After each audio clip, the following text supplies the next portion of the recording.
Hi, my name is Corey, and today I want to talk about the recent announcement that came a couple days earlier this week that Blizzard is going to be increasing our health pools and our damage taken in Dragonflight relative to what it has been by 40% without increasing our throughput. Before we get into that, let's look at the actual blue post they gave us for the reasoning after we data mined it on Tuesday, of course. Jump into the blue post where they gave us an explanation of what their plan is going forward. So they preface their whole message by saying, "We have noticed that healing has felt too powerful in level 70 content. If you've watched PTR testing in Raid or you've done it yourself on like Mythic or Heroic, this is probably something that you'll agree with, especially on Heroic. There's absolutely nothing to heal on any of those bosses. On Mythic, there's a few bosses where there's definitely stuff to heal, particularly Taros felt pretty well balanced. Root Keeper felt like there was like a good amount, and then Council felt like almost unhealable amounts of damage.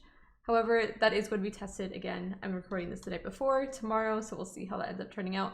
But I do agree with the sentiment that healing did feel too powerful, and I think we've seen that with the tuning, because I think over the past 3 weeks, all we've seen are like healer nerfs. We've seen like barely any buffs. Like if there's been a buff, it's been like a small compensating buff to go along with a nerf for the most part, or just something to bring something up a little bit. You know, that's basically been the theme, is them just like nerfing healing like every single spec week to week to week. So seeing them come in with this like heavy hammer bat, it feels a little bit strong to me, but let's get more into their reasoning. They're basically just talking about here about like the tuning they did on the pre-patch. And then this is like their main reasoning that they give. When damage mitigation abilities and healing are too strong relative to player health, the only way to threaten players is to make enemy damage very high and spiky. It's true. If healers can very quickly top off their teammates and mana isn't a limiting factor, enemies have to be tuned to have the capacity to do burst damage that kills players before healers can react. Okay, also true. I'm usually not the biggest fan of spiky damage. I usually think fights where there's more sustained damage taken are usually a bit more conducive to the type of healing that I like to see. So this isn't very satisfying gameplay. They say increasing player health gives players more time to react to incoming damage. I don't like this statement, and if players' choices about cooldowns and mana management more meaningful. So to address this, we are increasing player stamina and creature damage by 40% at level 70. So the reason I don't like the increasing player health gives players more time to react to incoming damage statement is because if they're increasing the damage we take relative to the health we have, it's not really doing that much. And then towards the end of this, they also say, we're also looking at how this change affects the balance of percentage-based healing versus other healing spells. Like how they said percentage-based healing, as if there's multiple spells that do that, when really the only ones that do that are Evoker. So that's interesting that they are directly addressing the fact that Evoker does have these percentage-based spells, particularly Rewind and the first tick of Reversion are like kind of like their bigger ones. That are going to be directly buffed by this. So that's everybody's like gut reaction when they first read this. And that was kind of like the gut reaction that I saw on social media, was a lot of people immediately being like, oh, like Evoker Rewind is just gonna be like the strongest CD. And also your first gut reaction when you read this is probably thinking something like, oh my god, this is great, like we're gonna be taking more damage, there's going to be more to heal, like especially for the type of person who likes a throughput healer, which I think is pretty common as a healer. You like doing throughput, you like doing big numbers, you like there being things to heal.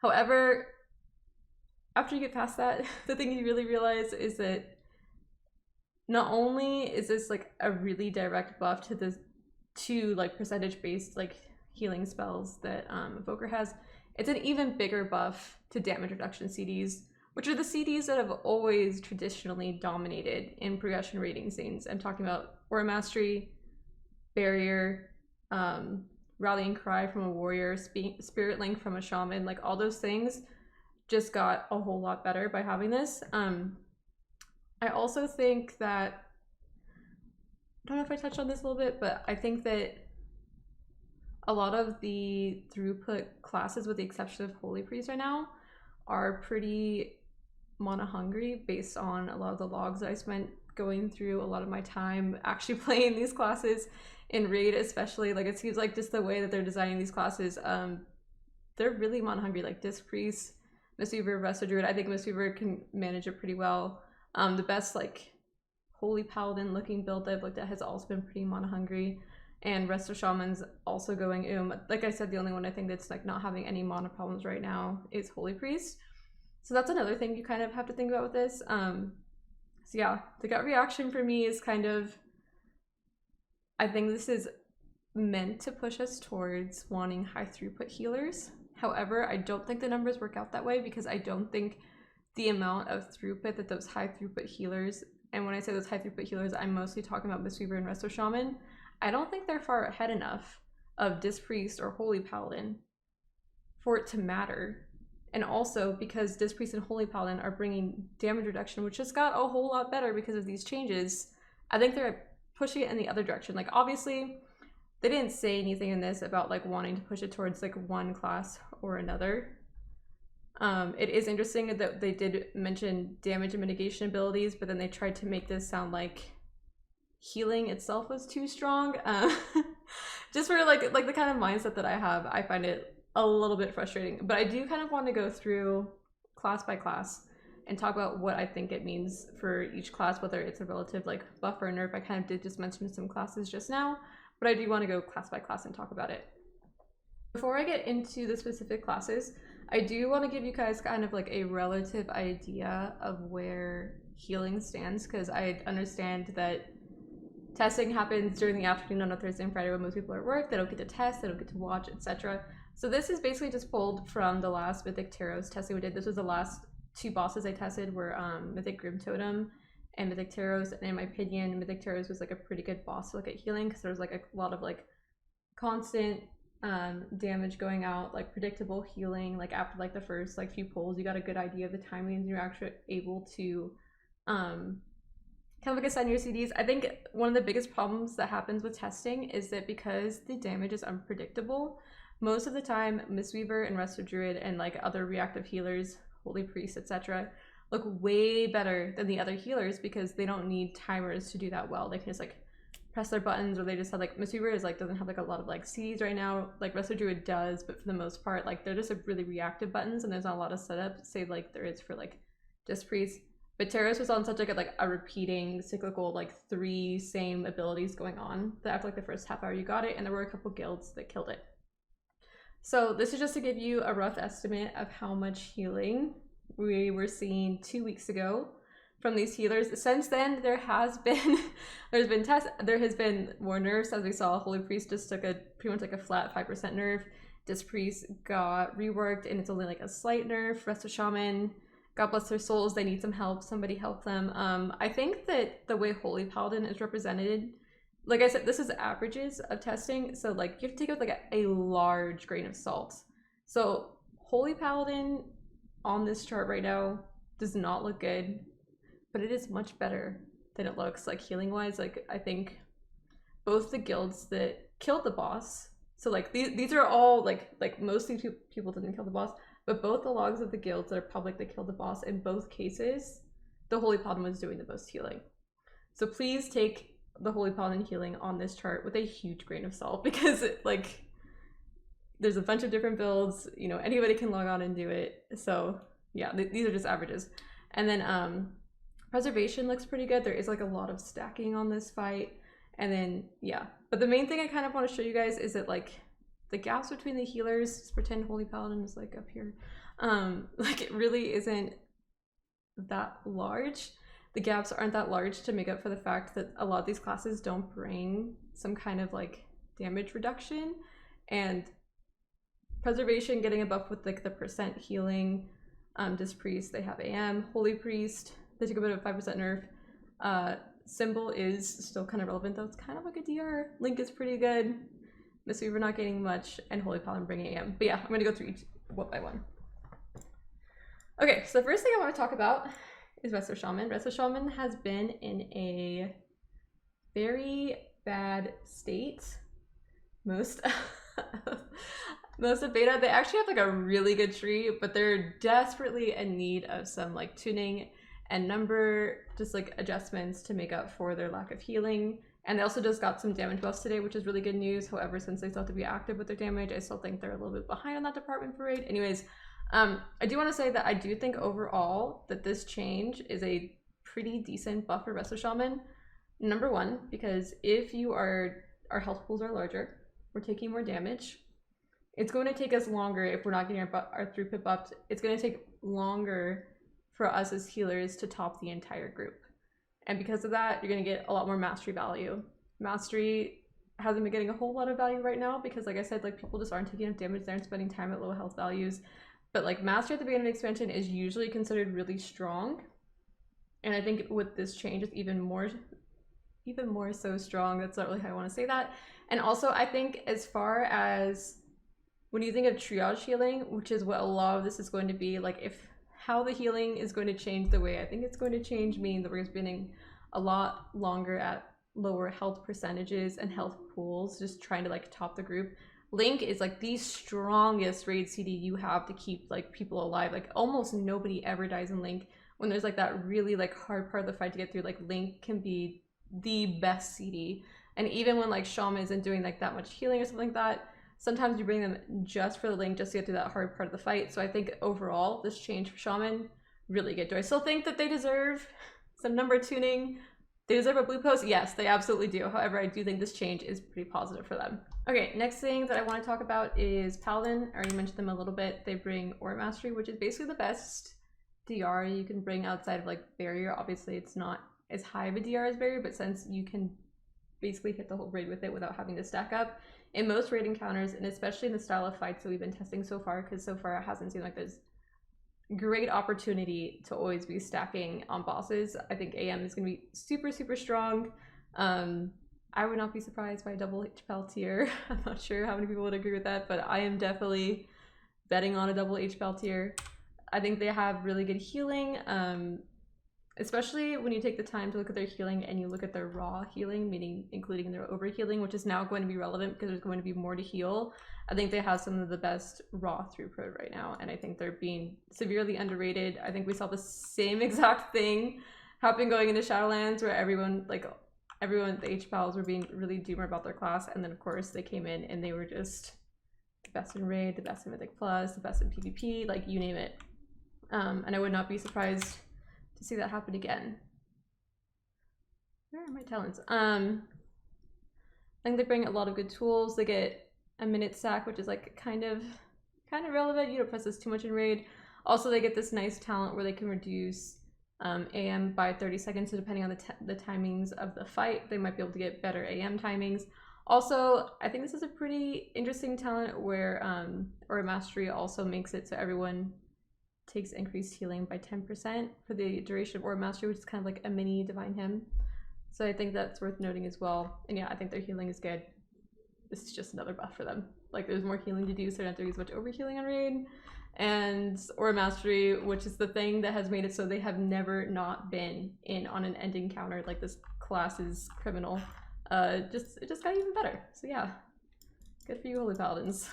So we're going to look at Holy Priest. So Holy Priest just got nerfed about 5% across the board, but they were already doing pretty good healing. Like they aren't that far behind like Mistweaver and Resto Druid where they were. And then also on top of that, like Mistweaver and Resto Druid, like what they bring mostly shows up on the meters.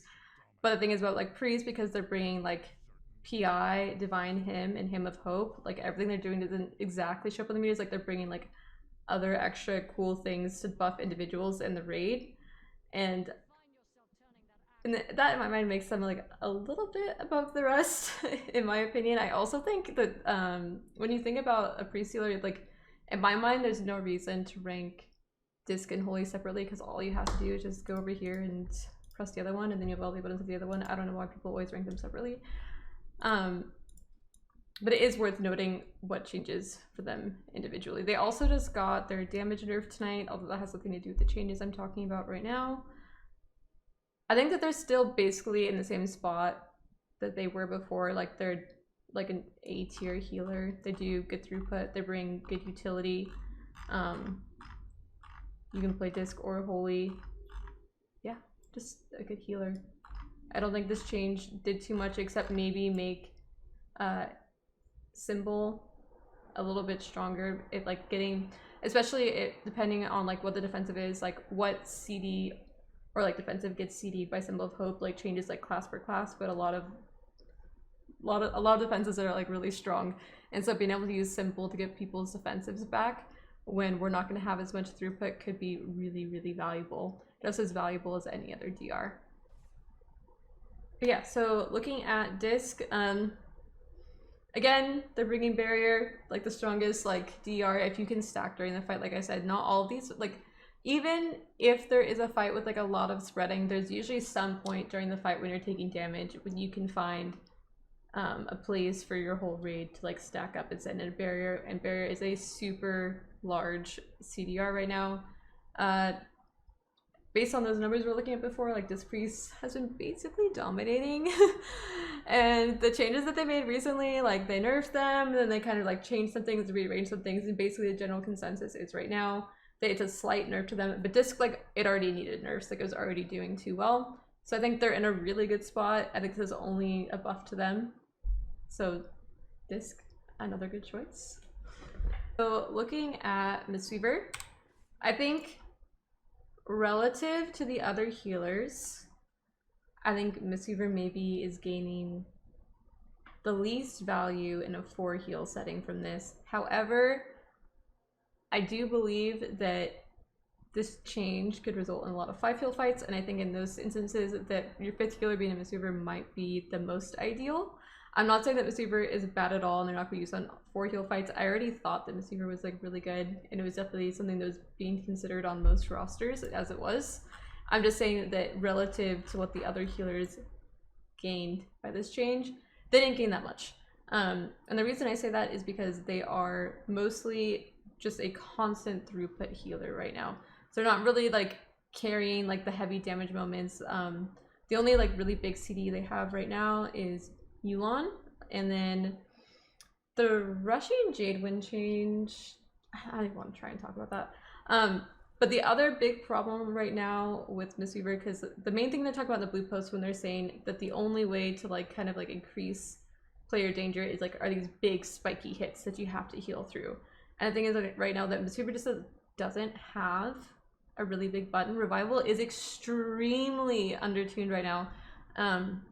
Remember at like the beginning of like Shadowlands and BFA, Revival was just this huge lay on hands buttons for your entire raid. Now it barely tickles, it's barely doing anything, and especially with this percentage like health increase, like that button is so bad. I was really optimistic about it when they started making it scale with mastery as well. I think this change is the least beneficial to them. I'm not saying it's making them inherently worse than they were, like obviously like they're still gonna do the same amount of healing. Yeah, I don't think it's a super positive change for how they were going to be in the healing meta, at least in my eyes. Maybe I'm wrong, I hope I'm wrong, because I love playing Mistweaver. Druid, so in my opinion, before this change, Resto Druid was kind of mid to low end of the pack, in my opinion. This is mostly due to like the most recent nerfs. At the beginning of beta, they were just so overpowered, and then since then I think they've kind of like fallen off a little bit. I think this change is a little bit good for them because they are one of the healers that has a pretty high amount of like overhealing. I think the one of the most overhealing right now that you'll see is like Holy Paladin, and then right behind that is Resto Druid. So having more healing to do, more healing to show up on the meters, it's going to help them look better. There are a couple things that might help or get improved, I guess, by this change. One of them being Regenesis. Regenesis is basically like Resto Shaman Mastery, which I was saying earlier is a buff with this change. So Rejuvenation healing is increased by up to 20%, and Tranquility by up to 30% healing for more on low health targets. If we're spending more time at lower health percentages, if we don't have the throughput to top people, this talent is going to get more value if you want to take it. You also might get some more value out of Cultivation, which applies an extra hot on your targets with Rejuve when they fall below 60%. So we aren't taking more damage because we're increasing our health pool as well relative to the damage we're taking. However, we're spending longer at lower health percentages, so you're going to get more value out of this talent. Alternatively, you're going to get less value out of a talent, maybe like Nurturing Dormancy, which requires you to heal a full health target. Not to say that maybe this isn't going to be good because of it, but you might just have it happen less often because not everyone is going to be top as often. Just something to think about. Overall, I feel kind of like neutral about the changes for Resto Druid. Something I mentioned earlier, or maybe I didn't mention it. So I kind of like to think of healers as being like bursty healers or constant throughput healers. I think right now the only healers that kind of fall into like the bursty throughput healers are like Resto Druid and Disc Priest. And then the rest for the most part are all following mostly under the constant throughput. Like obviously those healers, they all have meaningful CDs as well. However, if you have like some moment where you need to like top people and there's just like a ton of damage going out in like this smaller window, I do think that is something that Resto Druid can do better than some of the other healers right now, and that gives them a tiny bit of a leg up. It's just gonna kind of depend on how these damage patterns end up panning out, if that's gonna end up being beneficial, and also how good this priest ends up being. And last but not least is Preservation Evoker. So Preservation Evoker definitely getting the most direct buffs that are going to show up on the healing meter due to two spells. The first one being Rewind. Rewinds 50% of damage taken in the last 5 seconds. So yeah, it's basically just if you're taking 40% more damage, it's a 40% buff to rewind. I almost said nerf. Definitely a 40% buff to rewind. And then the other one that is a buff is to reversion. So there's this talent that you take. This isn't quite the normal raid build. Most people in raid play something like this. However, you do end up taking golden hour because you want to get down here to something to do with your reversion charges. Anyways, reversion instantly heals a target for 15% of damage taken in the last 5 seconds. So this one isn't as large as the rerun one because most of the time you're preemptively pressing your reversion. And you can kind of think of it like rejuve, except it's not like unlimited like rejuve, there's charges on it. So those are both definitely pretty good buffs to the class. I would say I do think that the class needed some buffs. There were a couple bosses where it was looking good in raid. However, it was only like specific bosses where you had like really good positioning for the class, and there was good instances for like damage and stuff like that. Like basically, like I think the only one that was looking like, in my opinion, good for Evoker was Broodmother. So maybe having something like this is going to make them a bit more viable, and it's a new class, so they probably do want to see some people playing it. Those are basically the only things that really scale with health percentage. The only other thing, and this doesn't really, I don't think it's going to apply to raid. Who knows? Maybe it could. I don't think people are going to start taking this though. Maybe they'll take this on something like Broodmother, but Living Flame and Fire Breath deal additional damage and healing equal to 1% of your maximum health. Since we're getting 4% buff to our health pool, there's basically just a 40% buff to this talent as well, which is kind of interesting for Mythic Plus, even though this video is about raid. Just gonna mention it anyways. Yeah, thank you for watching. I'd love to hear your thoughts below on what you guys think of this change, if you're happy about it, unhappy about it. I think overall I'm happy about it because it's moving the game in a direction where they do want to see us doing more healing, and they do want to make like healing challenging, because so far on testing, like not being able to heal, not having things to heal, or like thinking back to like when we were playing like Battle Shaman, and then after that tier there was like a 3 heal tier and stuff like that. Like I don't want to go back to that. I really liked this last tier where it was really like throughput focus and stuff like that. I'm just hoping that they make the changes that might be necessary in order to ensure we see another fun tier like that for healing. I also hope that it doesn't just enforce a like, oh, you need 5 healers on every single fight type of thing again, but we'll see. Let me know. Thank you for watching.